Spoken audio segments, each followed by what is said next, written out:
അസ്സലാമലൈക്കും ഗായ്സ്. ഇന്ന് ഞാൻ നല്ലൊരു ഹെൽത്തി ആയിട്ടുള്ള ഒരു പലഹാരത്തിൻ്റെ വീഡിയോ ആയിട്ടാണ് വന്നിട്ടുള്ളത്. അതിനായിട്ട് 2 അച്ച് ശർക്കര ഒരു സോസ് പാനിലോട്ട് ഇട്ട് കൊടുക്കുക. എന്നിട്ട് ഇതിലോട്ട് ഒരു 3/4 കപ്പ് വെള്ളം ഒഴിച്ച് കൊടുക്കുക. എന്നിട്ട് നല്ലവണ്ണം ഒരു പാനി ഉരിയിച്ചിട്ട് ശർക്കരയൊക്കെ ഉരിയിച്ചിട്ട് ഒരു പാനി രൂപത്തിലാക്കി മാറ്റാം. അപ്പോൾ ശർക്കര നല്ലവണ്ണം ഉരുകിയിട്ട് നല്ലൊരു പാനിയായിട്ട് മാറിയിട്ടുണ്ട്. കുറച്ച് കട്ടകളും കൂടിയുണ്ട്. അതെല്ലാം പൂർണ്ണമായിട്ട് അലിഞ്ഞതിന് ശേഷം ഒന്ന് കുറുകി തുടങ്ങുമ്പോൾ നമുക്കിതിൻ്റെ തീ ഓഫ് ചെയ്തിട്ട് ഇത് മാറ്റി വെക്കാം. മറ്റൊരു പാൻ എടുത്തിട്ട് അതിലോട്ട് 1 ടീസ്പൂൺ മാത്രം നെയ്യ് ചേർക്കാം. അത്രയും കുറഞ്ഞ അളവിലാണ് ഞാനിപ്പോൾ ഇത് ഉണ്ടാക്കുന്നുള്ളത്. നെയ്യ് വളരെ കുറഞ്ഞിട്ടാണ്. നല്ലവണ്ണം ഒന്ന് മെൽറ്റായിട്ട് വരണം. നെയ്യൊക്കെ ചൂടായിട്ടുണ്ട്. അതിലോട്ട് പൊടിച്ച് വെച്ചിട്ടുള്ള അണ്ടിപ്പരിപ്പ് അത് എത്ര വേണമെങ്കിലും ഇടാം. ഇപ്പോൾ ഞാനൊരു അളവ് പറയുന്നില്ല, വളരെ കുറച്ചിട്ടാണ് ഇട്ടെടുത്തിട്ടുള്ളത്. നല്ലവണ്ണം ഒരു ഗോൾഡൻ കളർ ആവുന്നവരെ നമുക്കൊന്ന് മൂപ്പിച്ചെടുക്കണം. അപ്പോൾ അങ്ങനെ ഗോൾഡൻ കളർ ആകുമ്പോഴത്തേക്കും ഇതിലോട്ട് കറുത്ത മുന്തിരി ഉണ്ടല്ലോ, കയ്യിൽ ഏത് കളർ ഗോൾഡൻ കളറായാലും പ്രശ്നമില്ല. അത് ഞാനിപ്പോൾ വലിയ മുന്തിരിൻ്റെ പേരിൽ ഒന്ന് കട്ട് ചെയ്തിട്ടാണ് ഇട്ട് കൊടുത്തിട്ടുള്ളത്. അതുകൂടി ഒന്ന് മൂപ്പിച്ചെടുത്തിട്ട് നമുക്കിതിൽ തീ ഓഫ് ചെയ്തിട്ട് ഇത് മാറ്റി വെക്കാം. ഇനി നമുക്ക് ആവശ്യമുള്ളത് നല്ല പഴുത്ത പഴമാണ്. ഞാനിപ്പോൾ ചെറിയ പഴയതിൻ്റെ പേരിൽ 2 എണ്ണം എടുത്തിട്ടുണ്ട്. വലുതാണെങ്കിൽ 1 എണ്ണം മാത്രം മതി.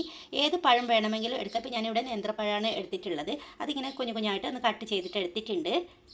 പാൻ വെച്ച് ചൂടാകുമ്പോഴത്തേക്കും അതിലോട്ട് 1 ടീസ്പൂൺ വീണ്ടും നെയ്യ് ഒഴിച്ച് കൊടുക്കുക. നെയ്യ് നല്ലവണ്ണം ഒന്ന് മെൽറ്റായിട്ട് കിട്ടണം. നെയ്യ് നല്ലവണ്ണം ചൂടായതിനു ശേഷം അരിഞ്ഞ് വെച്ചിട്ടുള്ള പഴം ഉണ്ടല്ലോ അത് ഇതിലോട്ട് ഫുള്ളായിട്ട് തന്നെ ഇട്ട് കൊടുക്കുക. നമുക്കിതിലൊന്ന് വാട്ടിയെടുക്കണം. നല്ല രീതിയിൽ നല്ല സോഫ്റ്റായിട്ട് കിട്ടുക. നല്ല പഴുത്ത പഴത്തിൻ്റെ പേരിൽ പെട്ടെന്ന് തന്നെ നമുക്കൊന്ന് സോഫ്റ്റായിട്ട് കിട്ടും. അതുപോലെ നിങ്ങളുടെ കയ്യിൽ നല്ല പഴുത്ത പഴ അല്ലെങ്കിൽ ഇതിലോട്ട് ഒരു 1/4 കപ്പ് വെള്ളവും കൂടി ചേർത്തിട്ട് സോഫ്റ്റാക്കി എടുത്താൽ മതി. അപ്പോൾ ഞാനിത് വെള്ളം ചേർക്കത്തില്ല. നല്ല പഴുത്ത പഴത്തിൻ്റെ പേരിൽ ഇങ്ങനെ ഒന്ന് സ്പാച്ചിൽ വെച്ചിട്ട് ഇളക്കി കൊടുക്കുമ്പോൾ തന്നെ നല്ലവണ്ണം ഒന്ന് ഒടിഞ്ഞ് കിട്ടും. അപ്പോൾ പഴമൊക്കെ ഒടിഞ്ഞ് വന്നിട്ടുണ്ട്. ഇതിലോട്ട് ഒരു 1/4 ടീസ്പൂൺ താഴെ ജീരകത്തിൻ്റെ പൊടിയാണ്, നല്ല ജീരകം വറുത്ത് പൊടിച്ചതാണിത്. അത് ഇട്ട് കൊടുക്കാം. പിന്നെ ഒരു നുള്ളു ഉപ്പ്, ടേസ്റ്റ് ബാലൻസിന് വേണ്ടിയിട്ടുള്ള ഒരു നുള്ളു ഉപ്പും കൂടി ചേർക്കാം. എന്നിട്ട് നല്ലവണ്ണം ഒന്നും കൂടി മിക്സാക്കി കൊടുക്കാം. ഇതിലോട്ട് നേരത്തെ ഉരുക്കി വെച്ചിട്ടുള്ള ശർക്കര പാനി ഉണ്ടല്ലോ അത് ഒഴിച്ച് കൊടുക്കാം. നിങ്ങൾ കല്ലുമണ്ണൊക്കെ ഉള്ള ശർക്കരയാണെങ്കിൽ ഒന്ന് അരിച്ചിട്ട് വേണം ഒഴിച്ച് കൊടുക്കാനായിട്ട്. എന്നിട്ട് ഈ പഴം നല്ല പൂർണ്ണമായിട്ട് ഉടച്ചെടുക്കേണ്ട. ഇടയ്ക്കിടയ്ക്ക് ഇങ്ങനെ ഒന്ന് കടിക്കാൻ നല്ല ടേസ്റ്റാണ്. അപ്പോൾ അതിൻ്റെ പേരിൽ ഞാൻ നല്ലവണ്ണം ഒന്നും ഉടച്ച് കൊടുത്തിട്ടില്ല. അപ്പം ഇങ്ങനെയാണ് കിട്ടിയിട്ടുള്ളത്. ഇതൊന്ന് തിളച്ച് വരണം. ചെറുതായി തിളച്ച് വരുമ്പോൾ തീ ഒന്ന് കുറച്ച് കൊടുത്തിട്ടുണ്ട്. ഇനി ഇതിലോട്ട് ഒരു 3/4 കപ്പ് റവ ചേർക്കാം. എന്നിട്ട് പെട്ടെന്ന് തന്നെ ഒന്ന് മിക്സാക്കി കൊടുക്കണം. കെട്ടാതിരിക്കാൻ വേണ്ടിയിട്ടാണ് മിക്സാക്കാൻ പറയുന്നത്. ഇനി നമുക്കിതിലോട്ട് ആവശ്യമുള്ളത് 1/4 കപ്പ് അരിപ്പൊടിയാണ്. പത്തിരി ഇടിയപ്പൊക്കെ ഉണ്ടാക്കുന്ന പൊടി ഉണ്ടല്ലോ ആ പൊടിയാണ് ഇട്ട് കൊടുത്തിട്ടുള്ളത്. അതൊരു 1/4 കപ്പ് മതി. 3/4 കപ്പ് റവയ്ക്ക് 1/4 കപ്പ് അരിപ്പൊടി. അങ്ങനെ എല്ലാം കൂടി നല്ലവണ്ണം ഒന്ന് മിക്സാക്കി കൊടുക്കുക. ഇത് കുറുകുന്നത് വരെ ഒന്ന് മിക്സാക്കി കൊടുത്തുകൊണ്ടേയിരിക്കുക.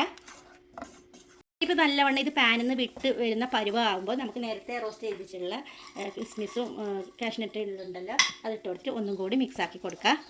എന്നിട്ട് ഒന്നും കൂടി മിക്സാക്കിയതിന് ശേഷം കുറച്ചും കൂടി വെള്ളം ഇതിൽ നിന്ന് വറ്റി വരുമ്പോൾ നമുക്ക് ഇതിൻ്റെ തീ ഓഫ് ചെയ്തിട്ട് ഒരു പാത്രത്തിലോട്ട് മാറ്റാം. അങ്ങനെയിപ്പോൾ ഞാൻ പ്ലേറ്റിലോട്ട് മാറ്റിയിട്ടുണ്ട്. കുറച്ച് ചൂടാറിയതിന് ശേഷം കയ്യിലോട്ട് കുറച്ച് നെയ്യ് തേച്ച് കൊടുക്കുക. ഒട്ടിപ്പിടിക്കാതിരിക്കാൻ വേണ്ടിയിട്ടാണ് നെയ്യ് തേച്ചത്. എന്നിട്ട് നമുക്ക് ഇത്രയും എടുക്കാം, ഒരു നാരങ്ങ വലുപ്പത്തിലുള്ളത്.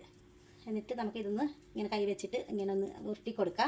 എന്നിട്ട് ഞാനിപ്പോൾ ഇതിനെ ഫോയിലാണ് ഉണ്ടാക്കുന്നത്. നിങ്ങളുടെ കയ്യിൽ വാഴേൻ്റെ ഇല ഉണ്ടെങ്കിൽ വാഴ ഇലയിലാക്കുന്നതായിരിക്കും നല്ലത്. ഇപ്പോൾ എനിക്കിവിടെ വാഴയില കിട്ടിയിട്ടില്ല. അപ്പോൾ അതിൻ്റെ പേരിലാണ് ഞാനിപ്പോൾ ഈ ഫോയിൽ എടുത്തിട്ടുള്ളത്. ഇതേപോലെ കട്ട് ചെയ്തെടുത്തിട്ടുണ്ട്. നിങ്ങൾ വാഴേൻ്റെ ഇല ഇതേപോലെ കട്ട് ചെയ്തെടുത്ത് ഒന്ന് വാട്ടിയെടുത്താൽ മതി. അപ്പോൾ ഇതൊന്ന് കീറാതെ തന്നെ അങ്ങനെ കിട്ടിക്കോളും. ഈ കൈ വെച്ചിട്ട് ഞാൻ ഇങ്ങനെ നല്ലവണ്ണം ഇതേപോലെ ഉരുട്ടി ഇങ്ങനെ ആക്കിയെടുക്കുന്നുണ്ട്. ഒരു റെക്ടാങ്കിൾ ഷേപ്പിൽ. നിങ്ങൾക്ക് ഏത് ഷേപ്പ് വേണമെങ്കിലും എടുക്കാം. കാണാൻ നല്ല ഭംഗിക്കും കഴിക്കാൻ നല്ലൊരു ഇതിന് വേണ്ടിയിട്ടാണ് ഞാനിപ്പോൾ ഈ ഷേപ്പിൽ ആക്കി കൊടുക്കുന്നുള്ളത്. എന്നിട്ട് നമുക്കിതൊന്ന് പൊതിഞ്ഞ് കൊടുക്കാം. ഇത് സ്റ്റീം ചെയ്തിട്ട് എടുക്കുന്നതാണ്. ഇപ്പോൾ ഇതിനെ ഓയിലിട്ടിട്ട് പൊരിക്കുന്നൊന്നുമില്ല. ഇതേപോലെ ഒന്ന് റാപ്പ് ചെയ്തിട്ട് ഈ 2 സൈഡും ഇങ്ങനെ ഒന്ന് ലോക്ക് ചെയ്ത് കൊടുക്കുക. എന്നിട്ട് നമുക്ക് ഫുള്ളായിട്ട് ബാക്കിയുള്ളതും കൂടി ഇതേപോലെ ആക്കിയെടുക്കാം. എന്നിട്ട് നമുക്കിതിനെ ഒരു 20 മിനിറ്റ് 10, 15, 20 ഇങ്ങനെ തീരെ കടുപ്പനുസരിച്ചിട്ട് ചൂടിൻ്റെ കടുപ്പൊക്കെ അനുസരിച്ചിട്ട് നമുക്ക് എത്രയാണോ ടൈം വേണ്ടത് 10 തൊട്ട് 15 മിനിറ്റ് മതി. 20 മിനിറ്റ് വേണമെന്നില്ല. അപ്പോൾ നമുക്കിതെല്ലാം ഇതേപോലെ ആക്കിയിട്ട് നമുക്കൊന്ന് സ്റ്റീം ചെയ്തിട്ട് കാണിക്കാം.